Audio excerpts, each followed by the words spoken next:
Ladies and gentlemen, I recently mentioned a report out of the UK Fires, a think tank there in the UK. This document called Absolute Zero, which describes across a few different industries how we will, over the course of the next few years, reduce carbon emissions and reach a net zero future, a zero emissions future, decarbonized supply chains. You've heard it described in a few different ways for years now, beginning way back when the Club of Rome talked about, we're just going to tell everyone that humanity is the enemy and we have to end human activity. It's the same thing. That was just 100 years ago. And so now it looks like this. It looks like the UN saying we're in a race to zero carbon emissions. New presidents coming in saying, yeah, I'm going to rejoin the Paris Agreement and we're going to have net zero emissions by 2050. But what does it mean? What does that look like? If you ask The Guardian, who by the way is on board with the agenda, they're one of the consultants with the WEF, they're basically the propaganda marketing arm of the net zero emissions agenda. In their view, which is basically a sales pitch and should be pretty attractive, even then it looks terrible, but let's at least afford them a chance to give us their propagandist pitch here.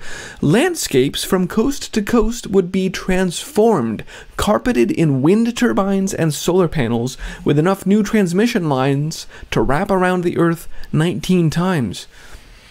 Sounds great. The populace would whiz past in their electric cars to and from homes equipped with induction stoves for cooking and heat pumps for heating. The air, though, the air would be pristine. It's an appealing vision. According to Eric Larson at Princeton, in general, it will be a more pleasant place to live once we get to net zero emissions. Cleaner air, which it seems to be their only selling point, and we will have done everything we can to avoid disastrous climate change.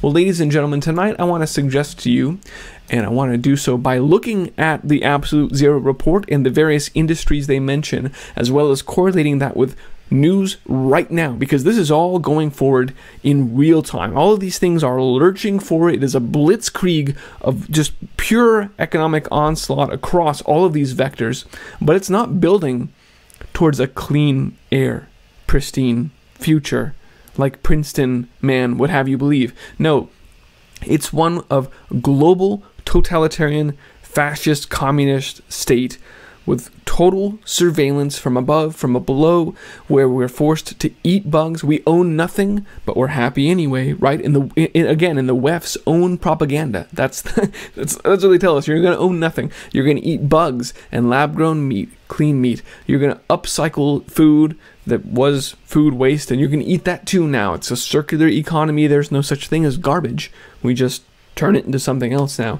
You're going to have a social credit score based on how well you perform if you take your vaccines and if you don't throw away too much food, and based on all that surveillance, and if you do your Sunday worship of Gaia, then maybe you'll get a little bit of fake meat this week, some of the Soylent Green.